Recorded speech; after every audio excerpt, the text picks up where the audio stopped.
ప్రయాసలు ఖర్చు కూడా ఉంది. మరి ఇవన్నీ కూడా వాళ్ళు ఆలోచించలేదు, కానీ మీ అందరూ ఆత్మలో మేలు పొందుకొని దేవుని కొరకు బ్రతకాల, అనేకులను దేవుని కొరకు చేర్చాలని ఆశపడ్డారు. అయితే నేను ఒక క్వశ్చన్ అడుగుతాను. మరి మనం అందరం సమకూర్చబడ్డాం కదా, మీలో ఎంతమంది దేవుని ప్రేమిస్తున్నారు? దేవుణ్ణి ప్రేమించే వారి చేతులు ఎత్తండి. దేవుణ్ణి ప్రేమించట్లేదా? తల్లిదండ్రులు ప్రేమిస్తున్నారా? అన్నదమ్ములను ప్రేమిస్తున్నారా? దేవుని ప్రేమించేవారు మీరు ఎవరు ప్రేమించట్లేదు. మనం దేవుని ప్రేమించకపోతే ఇక్కడికి రాము. దేవుని వాక్యం ఏముందంటే, ఒకడు దేవుని ప్రేమించిన ఎడల వాడు దేవునికి తెలిసిన వాడంట. నువ్వు ప్రేమిస్తున్నావు అనుకో, ఎప్పుడు దేవునికి తెలుసు. ప్రసన్న నాకు ఉందనుకో, దేవుడు ఏమంటాడు తెలుసు, ప్రసన్న నువ్వు నన్ను ప్రేమిస్తున్నాను, నాకు తెలుసు అంటాడు. అలాగే ఇక్కడ చేరిన మనం అందరము ప్రేమించేవాళ్ళం దేవుడు. ఇప్పుడు చెప్పండి, ఎంతమంది దేవుని ప్రేమిస్తున్నారు? అయితే యోహాను సువార్తలో ఒక మాట ఉంది, మీరు దేవుణ్ణి ప్రేమించిన ఎడల డాష్. పెద్దవాళ్ళు మాట్లాడకూడదు, గట్టిగా చెప్పండి. ఆయన ఆజ్ఞలను గైకొంటారు. అయితే మరి నాకు క్విజ్ సెక్షన్ ఇచ్చింది లెక్క. ఏముందో తెలుసా అక్క, ఆంటీ మా పిల్లల్ని నువ్వు పోయినసారి పెద్ద పెద్ద అడిగావు, కొంచెం చూసి అడగండి అంది. నాకు చూసి అడగటం ఇష్టం ఉండదు. నేను వాక్యం చదవటం మీరు అందరూ చూసారా? తెలుసా? ఆరాధనలు వాక్యం చదువు ఎలా చదువుతా, ఎందుకు చదువుతున్నా? మొన్న ఆదివారము కవిత వాక్యం చదువుతుంది, స్పష్టంగా ఉండట్లే. చాలామంది చదువు రాని వాళ్ళు ఉంటారు ఇక్కడ, వాళ్ళకి వాక్యం తెలియదు. కొంతమంది ఇంటికి వెళ్ళినా కానీ వాక్యం చదువుకోలేరు. అందుకని నేను నా గొంతు ఉన్నంత వరకు ఎవరేమైనా అనుకొని తక్కువ తీస్తాను, గట్టిగా చదువుతాను. కొన్ని సందర్భాల్లో కొంతమంది అంకులోళ్ళు కానీ అంటే అమ్మ నువ్వు చక్కగా చదువుతున్నా, నాది కాదు కానీ దేవుని మహిమ. కొంతమంది వాక్యము వాళ్ళకి అర్థం కాకపోయినా మనం చదివే మాట రిపీట్ అవుద్ది. ఇప్పుడు మనం కొండల ప్రాంతానికి వెళ్ళినప్పుడు మనం ఒక కేక వేస్తే అదేం చేసింది, మళ్ళా రీసౌండ్ వచ్చింది. అలాగే మనం ఒకటి చదువుతున్నప్పుడు స్పష్టంగా ఆ మనిషికి అర్థమైతే నా హృదయంలోకి వెళ్ళిపోతాను, చదువు రాకపోయినా. అందుకే లవ్లీ మనకి బుక్స్ పెట్టినప్పుడు అన్నామని గురించి చెప్తున్నాము, చదువు లేదు ఏం లేదు, కానీ దేవుణ్ణి అడిగినప్పుడు ఒక్క బైబుల్ చదవటమే నేర్పించాడు. అట్లాగే నేను ఎందుకు చదువుతానంటే, బైబుల్ ఎవరైనా ఏమనుకొని మనసులో అనుకొని అస్సలు నేను వినను, ఎవరి మాట వినను. బైబుల్ టక్కుమని తీసి చదువుతా, ఎందుకంటే ఆయన ఆజ్ఞలను మనము ప్రేమించాలని అలా చదువుతా. అయితే ఒక అక్క ఉంది, ఆ అక్క కూడా మెసేజ్ జరుగుతూ ఉన్నప్పుడు ఏం చేసిందంటే, ఒక సందర్భాన్ని వాక్యం చెప్తూ ఉన్నప్పుడు ఆ పాస్టర్ గారు అడగకుండా ఆ వాక్యం తీసి అలా పెట్టేసి టక్కన ఆయన చెప్పేది అదే అక్క అనుకుంటా టక్కన చదివేస్తే, అంకుల్ అనేవాడు అమ్మ ఏందమ్మా నేను నిన్ను అనలేదు కదా ఆ వాక్యం అని అంటే, నాకు తెలుసు అంకులు.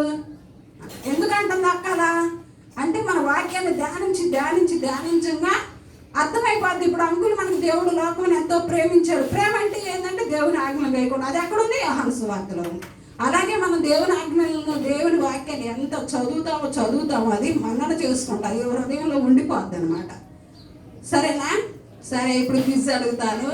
ఎవరు ఎంతమంది దేవుని ప్రేమిస్తున్నారు, ఆయన ఆజ్ఞలను గైకొంటున్నారో అర్థమైపోద్ది. అయితే మరి ఎవరు టక్కున వాక్యం చేస్తారో, నాకైతే కళ్ళజోడు లేకపోతే నాకేమో కనపడదు. కీర్తనలు 119వ కీర్తన. మనకి లవ్ లెక్క కరెక్ట్గా టైం ఇచ్చేది పావు కంటే. క్వశ్చన్స్ టక్ మనం అడుగుతాను.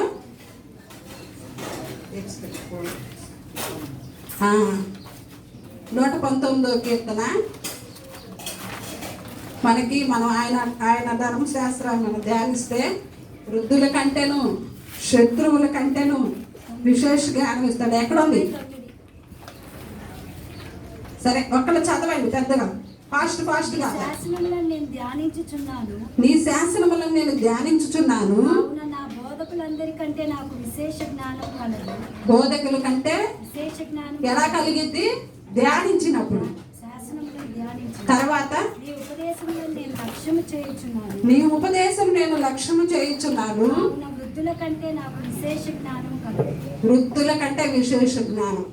ఇంకొకటి ఉంది, శత్రువులకు మించిన విశేష జ్ఞానం. మనకు శత్రువులు ఉంటారు కదా, అసలు ఆయన మనకు పెద్ద శత్రువు సాతాను.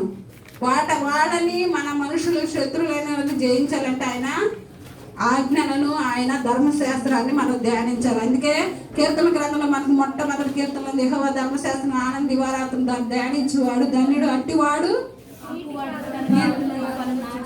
అతడు చేయనునంతయు. మరి నువ్వేం చేస్తున్నావు? చదువుకుంటున్నావు, జ్ఞానం కావాలా.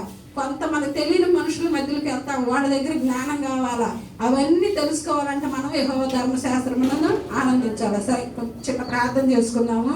ప్రభా, నీ ధర్మశాస్త్రాన్ని మేము ధ్యానించినట్లుగా ఆంటీ అడిగే క్వశ్చన్స్కి మేము టక్కున ఆన్సర్ ఇవ్వగలిగినట్లుగా మీరు మాకు సహాయం చేయండి. ఇక నుండి మిమ్మల్ని ప్రేమిస్తామని మనం ప్రార్థన చేసుకున్నాం. పరిశుద్ధుడా, మహోన్నతుడా, మీకే స్తోత్రాలు నాయన. అయ్యా, నీ మాటలు మా హృదయంలో ఉన్నప్పుడు మాలో పాపం ఉండదు నాయన. నీ మాటలు మేము ధ్యానించినప్పుడు నాయన విశేష జ్ఞానము, శత్రువులను ఎదిరించగలిగిన జ్ఞానమును, మా పితరులైన వృద్ధుల కంటే జ్ఞానమును, బోధకుల కంటే జ్ఞానం ఇస్తామని మీరు సెలవిచ్చారు. అట్టి జ్ఞానము నేను మా బిడ్డలు పొందుకొని నీలో వర్ధిల్లినట్లుగా మీరు సహాయం చేయమని యేసయ్య నామములో అడిగి వేడుకొని ప్రార్థిస్తున్నాను తండ్రి, ఆమేన్.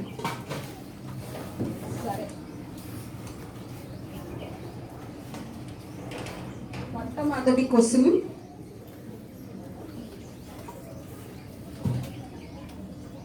సామెతల గ్రంథం రాసినది ఒక్కసారి క్వశ్చన్ అడిగినప్పుడు మీరు చేతులు ఎత్తండి. నేను వాళ్ళని చెప్పమంట. అంటే మా తెలిసిన వాళ్ళు టక్ టక్ చెప్పారు అనుకో, కొంతమంది ఏంటంటే మౌనంగా ఉండిపోతారు. వాళ్ళు ఏంటంటే అట్లా ఉండిపోదాం అన్నట్లు ఉంటారు. చేతులు ఎత్తండి. సామెతల గ్రంథం రాసింది ఎవరు? సరే, సీనియర్కే వేస్తాను. మైత్రి నిలబడి, ఎక్కడ నిలబడి చెప్పంటే కూర్చోండి. Solomon, very good. క్లాప్స్ కొట్టండి. టక్ టక్ చెప్పేసేయండి, మనకు టైం లేదు. మన బైబిల్ గ్రంథంలోని పుస్తకాలు ఎన్ని? ముద్ద చెప్పేస్తున్నారుగా. సరే, జ్యోతి, తేలి క్వశ్చన్సే 66. Very good. మరి కొత్త నిబంధనల పుస్తకాలు ఎన్ని? బాయ్స్ కి బాయ్స్ చేతులు ఎత్తాలా? కొత్త నిబంధనల పుస్తకాలన్నీ తక్కువ మంది చేతులు ఎత్తాలా? చెప్పాగా నేను అసలు ఎవరిని వినను, లెక్క చేయను. తక్కువ మంది చేయడం, తక్కువ మంది ఎత్తడమే. ఫాస్ట్. గ్రేస్ ఎవరెత్తారు? నాన్న చెప్పు నాన్న. కొత్త నిబంధనలోని పుస్తకాలు ఎన్ని? Wrong answer. Grace 27. Very good. Claps కొట్టండి. నాన్న, ఇంకా క్వశ్చన్ చాలా ఉన్నాయి. బాయ్స్ తొందరగా ఫాస్ట్గా ప్రిపేర్ అయి ఉండండి. సరే, పాత నిబంధన పుస్తకాలు ఎన్ని? బాయ్స్ చెప్పునా? వెరీ గుడ్ అన్న.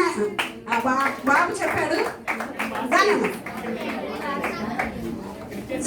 సరే, పౌలు గారు తెలుసా?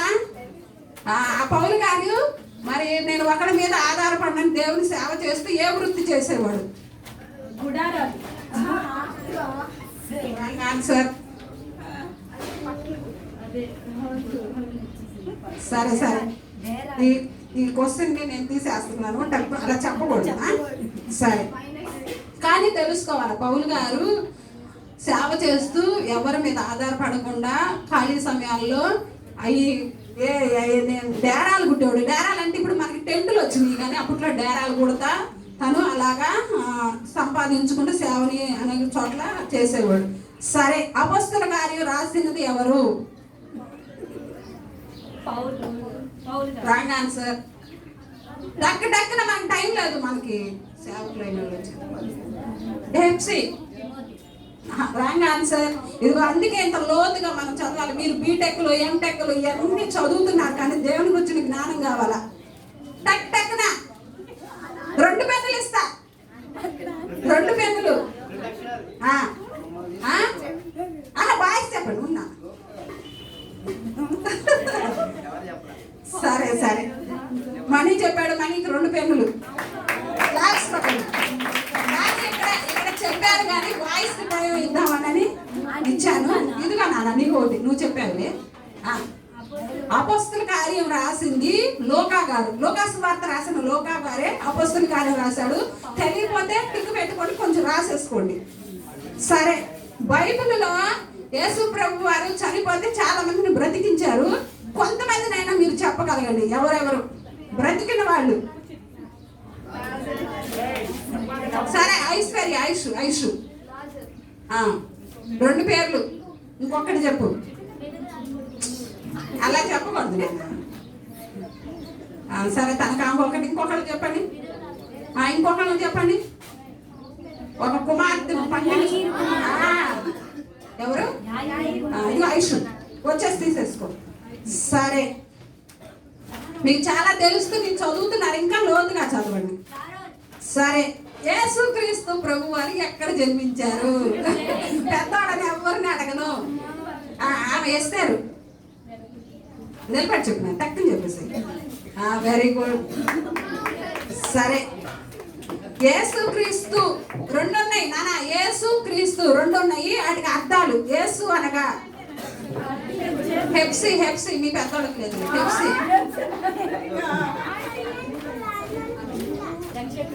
నిలబడాలి. యేసు అనగా క్రీస్తు అనగా. Very good. సరే సరే, మనకి మొట్టమొదటి ఆది కాండము, నిర్గమాకాండం, లేవి కాండం ఉన్నాయి కదా. ఎన్ని కాండాలు ఉన్నాయి అంటే అది క్వశ్చన్ కాదులే, ఉన్నాయి కదా. అవి రాసింది ఎవరు? నానా నేను క్వశ్చన్స్ నేను కొన్ని అంటే ప్రిపేర్ అయ్యాను. మీరు ఆటలు కూడా తీసేస్తే మళ్ళీ మనకి ఎలా? సరే, మొదటి 5 ఖండాలు మోషే గారు రాశారు. అవన్నీ కూడా మోషే గారు ఆయన దేవుడు పిలిచిన తర్వాత మొదటి సృష్టి కాడ నుంచి ఆ ఖండాలు 5 మోషే గారు రాశారు. సరే, ఇప్పుడు ఎవరికి ఇవ్వాలి నేను పెన్ను? ఆయన సురేష్కి ఇస్తాను. ఆది కాండంలో దేవుడి స్నేహితుడు ఎవరు?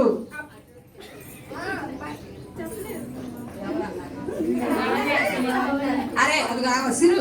సిరు బాగాలేదులే, కాలు కూర్చోరా. సరే, వెరీ గుడ్. నీ పెన్ను తర్వాత తీసుకో.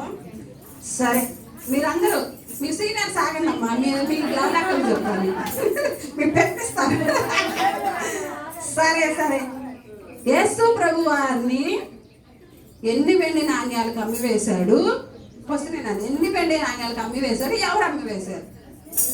సరే బాయ్స్, నాన్న నువ్వు చెప్పావు కదా, నీకు లేదు, నువ్వు చెప్పావు. ఇంకెవరన్నా? Boys boys. సరే సరే, గర్ల్స్ ఎవరెత్తారు? సరే, స్టెల్లా. స్టెల్లా స్టెల్లా నువ్వే చెప్తున్నావా? మేము చెప్పింది. సరే, ఎందుకు పెట్టింది? Wrong answer. Wrong answer. Sorry ఏంటండి? Very good. నేను యేసపు ఆలోచన. సారీ నాన్న. Very good. యేసు ప్రభు వారిని 30 వెండి నాణ్యాలకి అమ్మి వేశాడు. సరే, మనకు టైం లేదు. సరే, ఐగుప్తు దేశంలో ఇశ్రాయేలు చాలా శ్రమ పొందారు కదా. వాళ్ళు మూలుగు ఈడుతుంటే దేవుడు ఎవరిని పంపించి వారిని విడిపించడానికి ఆయన మాట్లాడాడు. సరేరా, మీరు గ్రూప్ లో చెప్పండి, నేను అడుగుతాను. సరే, ఎవరు?